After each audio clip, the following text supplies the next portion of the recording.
Hello and welcome everyone. My name is Corey Masters. I am your Customer Success Manager here at ECI for Lasso, and I'll be your host today. Basically, just think of me as your Lasso person, and I'm always here to make sure you get the most value out of Lasso.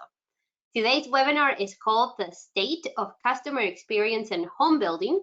It'll be guided by Tim Bailey, the Director of Operations at Avid. And I know we're all super excited to listen to him and read everything he has prepared for us. But before we get started, and as we wait for more people to show up, I'll be going over a few logistics for today. So everyone will be muted for today's call. If you have any questions, please type them in the questions box. We have Kathy monitoring the questions today. So as they come in, she'll definitely make sure to let us know if anything's coming up. If you have any issues or anything's not showing up the right way for you, please let us know in the chat. We'll try our best way to make sure it gets fixed for you, and we'll troubleshoot everything as much as we can. Today's session is also recorded, so after today's webinar, you'll receive an email that will have a survey that you can complete. Please let us know what you thought of today. That super helps us understand what you're looking forward to seeing more in our web classes and webinars. So please fill that out. And also you'll receive a recording of today's webinar. So you can share that with everyone as much as you can. It really helps us so we know that we're doing a good job as well. As we wait for a couple more people, we have a lot of people joining, so that's great. We want to tell you a little bit more about ECI. So we are called ECI Software Solutions, and we provide integrated cloud-based management solutions across 4 different industries. In our residential home construction industry or division, we have a couple of different software solutions that we can offer for our builders. We have Lasso, that's our CRM. We love it. That's what I'm most passionate about, and that's what I work in every day with our builders. We have Mark Systems, an ERP and construction management tool. LotView, it's an amazing interactive sitemap tool. It's fantastic. InSearch, it's our interactive design center and visualization tool. Wonderful too. Build Tools is for custom builders and remodelers. Bolt, a management tool designed for trade contractors, and we have recently added Avid, which I'm super excited about. I've used it at a couple builders I worked for in the past, and it's amazing. And Avid has 3 different customer experience technology solutions for home builders. So I'm sure Tim will tell us more about that today. And we're super excited to see everyone at IBS soon. So if you're going to the International Builder Show, please let us know in the chat. We would love to see you. I know I'm going to be sitting at Sales Central most of the time, so definitely make sure you stop by there. There's free coffee all day long. There's breakfast as well, and there seems to be lunch sometimes too. I believe Tim is going to be at one of the booths in the floor, and then we also have the rest of our team as well. But yeah, I just wanted to make sure you know we'll be there in, I think, a week and a half. So I look forward to seeing everyone there. And I believe, Tim, you might be ready. I think we have a couple, let's see, we have like maybe 1 more minute and then you'll be good to go. And I'm going to be jumping off today's call. There's a big snowstorm coming to Idaho where I'm at, so I got to go get my kids today. But Tim is here and Kathy's here, so you're in great hands. And let us know if you need anything in the chat. But Tim, the floor is all yours. That sounds great. Thanks so much, Corey. I had the snowstorm last night, and I sent you some for today. That's perfect. Thank you. I love snow. It doesn't bother me. Right. Hi, everyone. All right, we can probably get rolling. Should I get started, do you think? I'm really excited today to be sharing some of this is like hot off the presses data from our 2025 Customer Experience and Home Builder Report. So I'm excited to get going with that. Let me just advance the slide here. You met Corey. My name is Tim Bailey. I'm Director of Operations for the Avid business unit at ECI. So I joined Avid about 16 years ago, but I've been in the home building industry since I was 15. My dad was a site super, so that's how I paid my way through university and beyond a bit. But I love our industry. I think it's maybe the toughest industry in the world.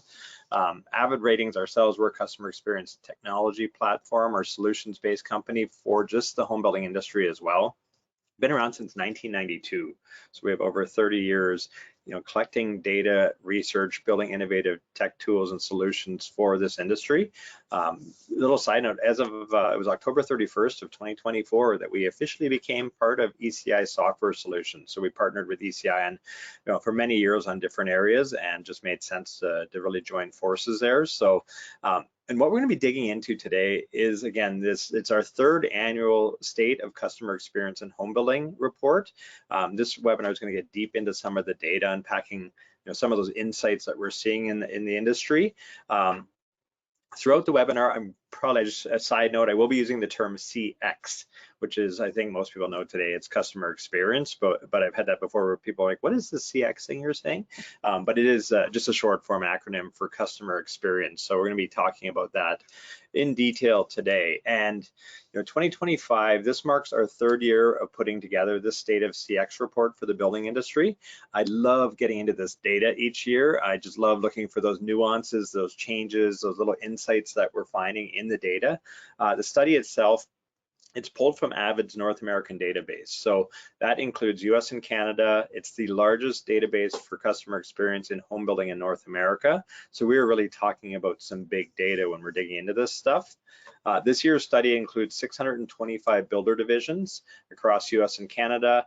The 5-year data set that we analyzed this year actually was made up of over 351,000 completed homeowner surveys. So that just, again, why any of this matters is because in this world of survey research, the population size, the sample size, the response rate, all of that helps to substantiate the resulting data. And with this data set that we're looking into in the study, the trends, the insights that we're finding, it definitely is substantiated. It points to some really interesting takeaways for our industry. So on that note, I've got one of these here, a full cup of coffee, actually a latte. I love data, and we're going to jump into the deep end of the data pool here for the rest of this webinar today. So before I get into our Avid CX data, I just wanted to do a little broader sort of 30,000 foot flyover of customer satisfaction right now. Where is it at? I love ACSI. It's the American Customer Satisfaction Index. It's been around for like over 25 years. I've been following it forever. It measures customer satisfaction across about 40 different industries, about 400 different companies. And I just think it just serves as a great sort of broad sector index to give us a snapshot across banking, auto, consumer goods, government services, healthcare, what's going on in the world of customer satisfaction. They generate about 200,000 responses annually to create this index. And what the most recent data is showing is, I think, just like stunning. It's just remarkable. If you look at the graph on screen, customer satisfaction has just skyrocketed to like these near record highs. If you follow along, this graph on screen here, customer satisfaction, if you look, it climbed to a peak around 2016, late 2016, but then it started this little decline from 2017 to midway through 2021, maybe into 2022. It actually gave up all the gains it had made since 2004. And it's interesting to note, we often blame the pandemic. Oh, customer satisfaction dropped because of the pandemic. It actually started the decline about 3 years before the global pandemic. So we can't blame it all on COVID. I think the founder of this index, ACSI, really summed things up interestingly when he said, we went through this like odd time over the past 5 years, and during that period, CSAT, or customer satisfaction, it mattered less. And the national ACSI score had the steepest decline ever. But now when you look at it, wow, like I've been, again, using this in presentations over the years, I've never seen this type of upward tick. It's just skyrocketed upwards. Overall satisfaction, it's been pretty stable since the second quarter of 2024, but look at that ramp up, that massive improvement. It's now sitting about 1.4 points higher than it was a decade ago. So now the problem is that companies now are struggling with figuring out how to best allocate resources for improving customer satisfaction so they don't get left behind. This economy is now elevated CX. So what we're going to look at now is what's actually happening closer to home in our industry. So based on the data that we have been analyzing for the 2025 State of CX report, this is how things are shaking out in home building. The graph on screen here is plotting the overall rating of our builder. So it's a high level metric. It's a great indicator of customer satisfaction. What I've plotted here is the overall rating of the builder score across the customer journey. So sales, design, construction, move-in, and year-end. I've included 5 years of trend lines. So that's, I only put, I didn't put the data markers on there because it was going to get pretty messy. The purple line though is the most recent year. And you can see that, we kind of map similarly over all 5 years. Definitely indicates what I call the slippery slope of CX in home building. You can see that in the most recent year, we've lost a bit of ground over the previous year in the sales stage and also in the design stage. What's nice to see is we've gained some ground during construction stage and as we get to move end as well, or move in, I mean, and gain a slight bit of ground at year end as well compared to the previous year. Right now, our year end data is showing 75.8. It's essentially right at the 5-year average. And it's up slightly from last year. Last year was a 72.8 that we hit. So, and again, why does any of this matter at all?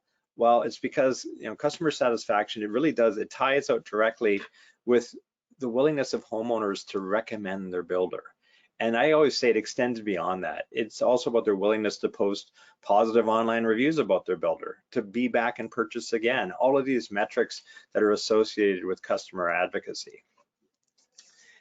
And so on that note, the recommend score, I mapped it out here as well along the customer journey. This is what it looks like when we analyze the data for the would you recommend your builder score. And you can see it follows pretty much the same trend as we saw for that overall rating of the builder score on the previous graph. The most recent year is again, the purple line on the screen here.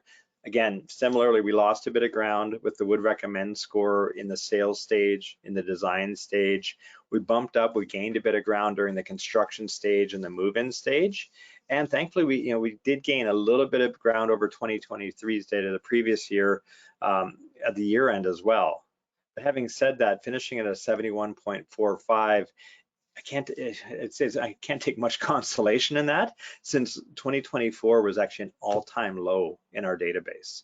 So we've got a lot of work to do there. What I've also done on this graph, you can see the green area. I call that the promoter zone. So in between a 90 to 100, they consider that the promoter zone. And in customer satisfaction, there's just been hordes of research done that shows that, that 90 to 100 zone, or, a 9 or a 10 on that, net promoter score survey, 11-point scale, those are your promoter customers. Those are the folks that will refer their family and friends. They'll probably be the be-backs and purchase again. They'll help a brand by posting positive online reviews. These are the ones that keep our sales funnel full going forward. Once we drop below that 90 score, though, customers fall off. They're no longer promoters. Actually, in the 70 to 90 range, they consider those just passive, passive customers. You think an 80 is not a bad score, but it's, it's customer loyalty. It's kind of just a passive customer. And then anything that drops below a 70, that's where we get into the detractor customers. Those are the ones that can be really tough for our brands. So my concern is by the time we reach move-in, we're already missing the mark for creating promoter customers. And now by the time we get to year end with this score of like 71.45, we're getting pretty dangerously close to actually creating a lot of detractor customers. Now here's another way to look at things as well. This is again from our most recent data. What we're seeing is that at point of sale, at their purchase, 97% of buyers would recommend their builder. And we often, hear this is referred to as the honeymoon stage of the journey. But by the time we get to that sort of move-in stage and beyond, that number drops off to 71%. Now that's a pretty massive drop. Somehow along the journey, we've lost about 26% of these folks. And I really don't like to think of any business that wakes up in the morning saying, I'm okay losing over a quarter of our buyers from the time of sale to the time of, I call it product usage, but the time they're in the home using their product. We've lost over a quarter of these folks. So let's get deeper into the data to see what's going on here. And I thought, again, this is again, I hope you have your coffees. This gets really deep into data. But I thought the best way to look at this data is really just to march along the customer journey. Just follow the data as it tracks along the customer journey. So first up, I wanted to look at, what's going on in the sales stage here. And what we're seeing on the graphs on screen here, again, I shaded the promoter zone, that 90 to 100 zone there. And what we're seeing is the overall drop off in the first top right corner. That's mapping out the overall rating of the builder. Again, that high level metric, and also the would recommend score. That's the one I've plotted down below. And we're seeing that both of these have dropped off from the previous year. Thankfully, however, the sales stage is still, again, hovering in what I call the promoter zone there in that 90 to 100.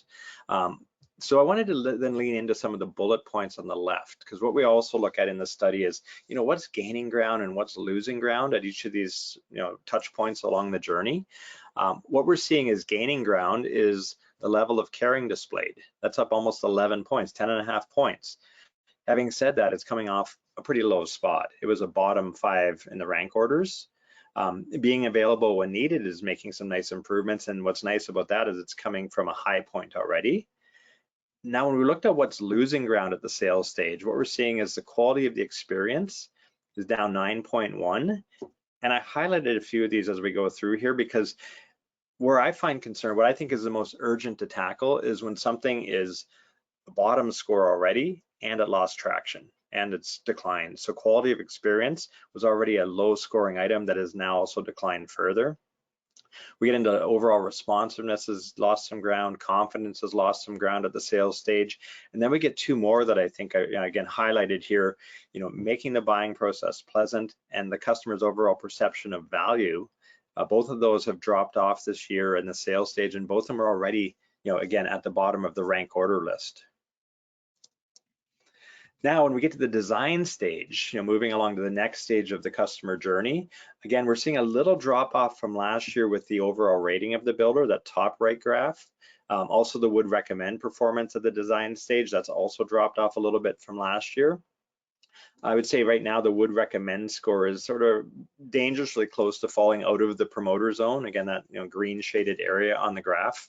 But looking through the bullet points, again, what's gained ground, what's lost ground? On the 5-year trends, gaining ground at the design stage, we have caring displayed, that's gained ground, but again, it's coming from a low spot. So it's great to see it's moving upwards, but it's got some work to do. Overall responsiveness has gained ground, confidence has gained ground, but again, gaining ground from a very low spot in the rank order. Quality of experience similarly. When we look at what's losing ground, we've got some stuff that, we've lost a bit of ground on rep making the process pleasant. It was a top 5 score, or it is a top 5 score, but it has slipped a bit. Being responsive to needs and budget at the design stage also was a top 5 score, but slipping. Having a rep that's knowledgeable has lost a bit of ground, but thankfully was a top 5 score. Urgent one, I think, presenting a wide selection, or the perception of being presented with a wide selection of options and upgrades, lost some ground at the design stage and was already low, so I highlighted that one. Now, as we get into the construction stage, this is some cool stuff that's happening. We are seeing that, a nice steady improvement in both the overall rating of the builder and the would recommend performance at this construction stage of the journey. That's been sort of ramping up for about 3 years now. It's great to see that the would recommend performance has actually now popped into that promoter zone at this stage. So I would always say, let's keep our foot on the gas on this one. Let's keep this upward trend line, moving up and further north as we continue into this year and beyond. Looking at the bullet points on the left, again, what's gained ground, what's lost ground. We've got quality of experiences, made some really good headway. It's coming out of, again, a bit of a low spot, but it's made some great strides forward. Overall responsiveness as well, some nice strides forward. Perception of values climbed, but again, climbing out of a hole. Confidence, caring displayed, again, nice upward momentum, but also climbing out of a hole. Some of the stuff that lost ground, there was actually only one that lost ground in this stage, which was great to see, and it was only marginal. It was only by 0.3. That's just construction team being friendly and courteous. Lost a bit of ground, but it already was a good score, so again, not as concerning. And now we move to a really important stage of the customer journey, and that's the move-in stage. And it's great to see that we're making some steady gains over the past couple of years with both the the overall rating of the builder, that top right graph, also the would recommend performance at this move-in stage. But I will coach that that statement. Having said that, we really did hit a hole back in 2022.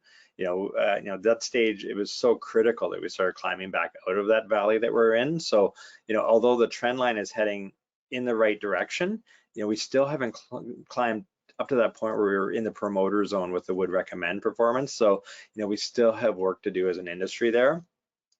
Looking at some of the bullet points, I think some of them are kind of fun. I know so many builders, especially in, if you're Midwest or, Canada or wherever it might be, grass and sod is always a pain point because it's a seasonal item, but it's actually gained some ground. So at move-in, it's gained some ground. Quality of the experience has gained some ground. Overall responsiveness, caring displayed, we're seeing a few of these metrics gain ground. Again, marginal gains though, but still heading the right direction. Some of the stuff that lost ground, you can see a lot of it revolved around sort of the customer care area. Most of it revolved around there. The one that jumped out at me though is, again, this perception of the home value for the price they're paying. And that's down about 6.4, and it was already a bottom scoring item. So again, I highlighted that one because I consider those kind of the urgents. We have to sort of lean in and try and figure out how to solve for those. And now let's move to that sort of later stage, see what's happening at year end. And little side note here, what I've found, or what we've found in our 30 years, plus of customer sat research in our home building industry, is that how a customer feels 1 year after they move into their home is actually a really strong indicator of customer loyalty, customer advocacy, all that good stuff. And think about it, they've been through, what's likely the longest customer journey of any product purchase they're going to have. It's not like they just went to the store and grabbed a new iPhone. It's a journey buying a new home. But on top of the psychological, the emotional, part of it, they've uprooted their life, they relocated into a new home, and now they've had a whole year to experience and to essentially use the product, use their new home.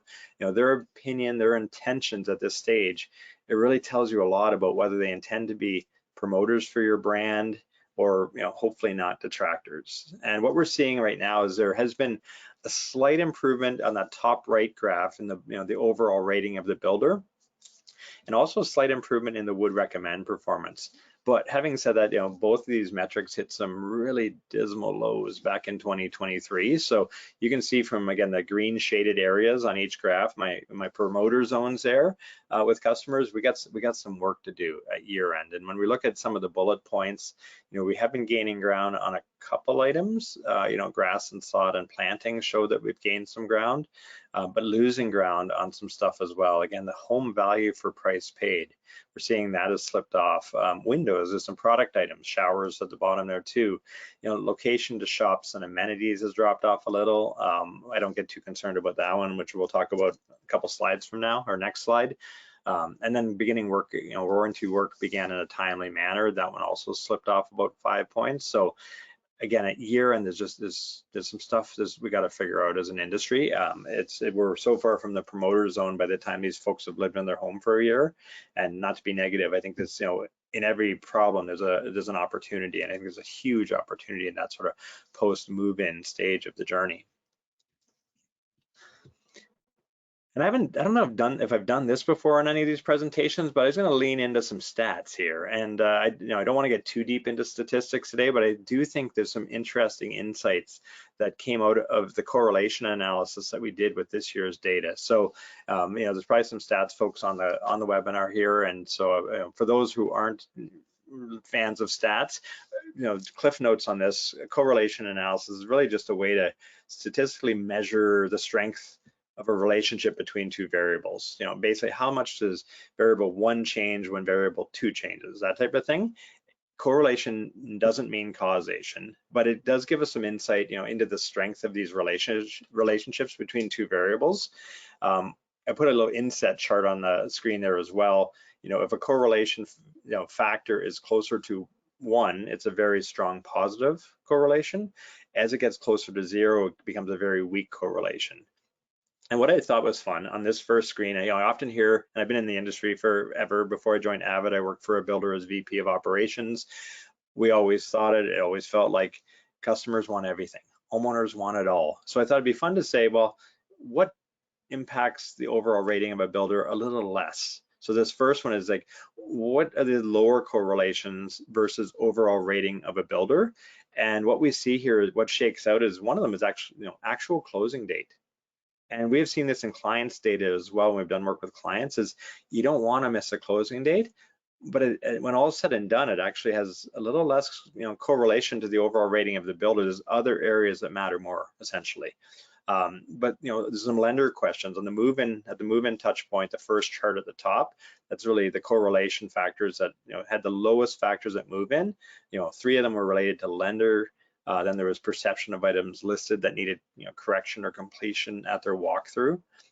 By year end, some of the stuff that didn't matter as much or doesn't correlate as highly to the overall rating of the builder. We have, location to shops and amenities. We saw that scoring low on year end, losing some ground, but it doesn't matter as much, which is good. A number of items that were corrected, that were submitted, submitted warranty items that got corrected. Again, these have some correlation though, so I'm not dismissing them, but a little less powerful than some of the stuff we're going to see in the next slide. Location of home and community and size of home. So for stuff that has a little less impact on that, overall rating of the builder or the would recommend score, because those two always tie together. This is some stuff that really shook out of the move-in data and the year-end data when we looked at it from a correlation perspective. Now, on the other end of the scale, what are some of the items that have strong positive correlations to overall rating of the builder at move-in and at year end? Again, top chart, bottom chart, move-in, year end. Again, anything above a 0.9 is considered very high correlation. Anything above a 0.7 is still considered to be high. So looking through, at move-in, things like confidence in the builder, quality of the experience, caring displayed, overall value, quality of home, all those have high. Those are the top 5 factors for correlating to how they would rate the builder. What was really interesting to me was when you look at the year-end data, they're exactly the same. The correlation factors shook out slightly different. The numbers are slightly different, but the highest 5 factors in correlation to the overall rating of the builder shook out identical at move-in and at year-end. So, confidence, quality, caring, overall value, quality of home. So that really dropped into distilling all this data into a few takeaways of, I put it down here as what matters most. And I would say what we really need to lean into as an industry is value, caring, and confidence. And we saw in those correlation analysis data, those last 2 slides, quality of experience also is a high correlation factor. And I'm not dismissing it, but I look at it as an outcome metric. I think if you can drive home value with customers, if you can demonstrate caring with customers, if you can build confidence with customers, the outcome metric, the quality of the experience is going to be there. And the other thing we saw had a high correlation is quality of the home. And I don't want to ignore that because we know what matters. It was high in the move-in, it was high correlation at the year end. But in my opinion, and what I'm seeing with most consumers today, is quality is already assumed by today's home buyers. It is no longer a wow type thing. It is a must-have. In the Kano model, if you're familiar with the Kano model or Kano model, it's like we have wows, wants, and needs. Quality is not a wow. We won't get extra points in customer satisfaction for delivering on quality. Conversely, though, we will take a beating if we miss the mark on quality with today's consumers. So I think that's why I distilled it down to value, caring, confidence. Quality is just assumed. So I wanted to, again, take a couple minutes to lean into these 3 items. So let's start first with what creates value to these homeowners today. I would say today's home buyers are judging the product, they're judging their home, and they're also judging the process that they came through. So, we see how important, quality of experience ties out with the builder's overall rating and the correlation analysis. And how do we get that quality experience and how do we drive home value? Well, when it comes to value, number 1, ease and convenience. The journey today, it needs to be easy, it needs to be convenient. This is how we are as consumers today. We're so familiar with click on this and it's on my porch by this afternoon. Ease and convenience today, they are a competitive advantage. If you can foster those factors, you have a competitive advantage in your market. Another big one is personalization. If you want to drive home value, if you want to create value, today's consumers expect brands to understand their preferences, to tailor their products and their experiences really too, according to those preferences. We need to know our customers. There's so much metadata out there on all of us that it's shame on a brand for not knowing how to personalize for me. And the other one is authenticity. And it's, it's maybe a buzzword these days, which is unfortunate, but consumers align with brands that demonstrate authenticity, transparency, that are genuine. Transparency today, it really does, it builds trust. It's all about building trust. Trust today is currency with consumers. So authenticity really drives that home. So how about caring? So we had value and caring and confidence. Caring to me, it always feels like that soft, squishy term, but let's unpack it a bit here. What really conveys caring with today's customers? And I would say one of the big ones is exceptional customer support. We have to be solutions oriented. We got to deliver customer support through multiple channels. By doing that, it really demonstrates that you value your customers' time. Time is a limited commodity, and you value their concerns. Another big one that drives home caring is this perspective of relational versus transactional. We crave connections as humans, so emotional connections, human touch. I always say it's a quick litmus test for relational versus transactional. If I'm trying to build something from an interaction, that's relational.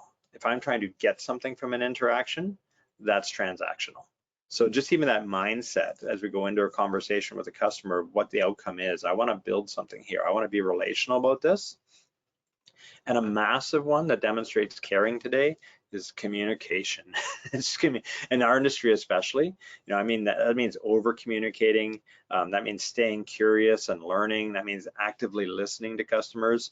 It also means integrated communication.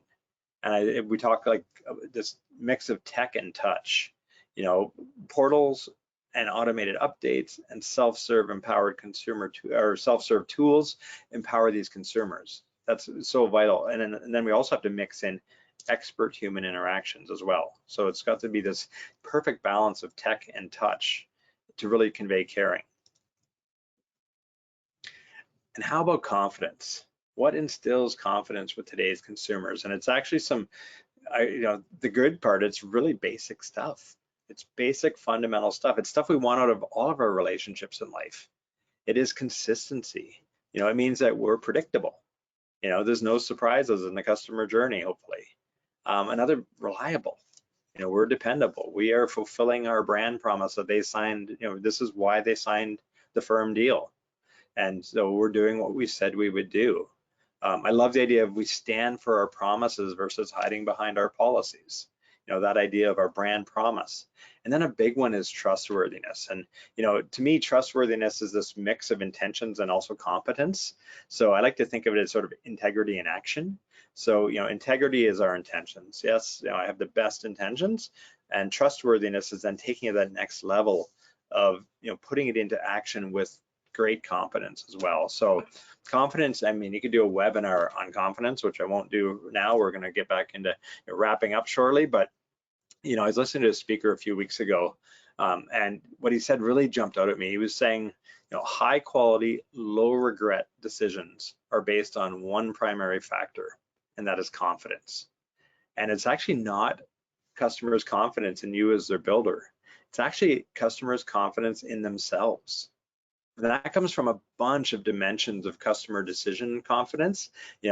As a consumer, I'm wondering, I bought a new home. I'm going to be wondering after 6 months after I move in, did I ask all the right questions? Did I do the right amount of research? Did I check out all the alternatives, or at least enough alternatives? Am I getting adequate value for the price I paid for this investment? And essentially, have I made the best choice here? And the things that start to undermine customer confidence are, a big one is decision complexity. Another big one is information overload. Do either of those factors sound familiar in our industry? I find those two just resonate right away. It's like, oh, that's our industry. Decision complexity and information overload. Yeah, we fill our boots with that stuff. But another one's objective misalignment. They signed up to buy a new home with the objective, it's going to solve certain pain points in their life, certain problems. If that decision ends up creating a host of new problems, then things are misaligned and they start to lose confidence. And as consumers, as humans in general, we also have this thing called regret aversion. It's a cognitive bias where we really try to avoid making decisions that might lead us to regret at the end of the day.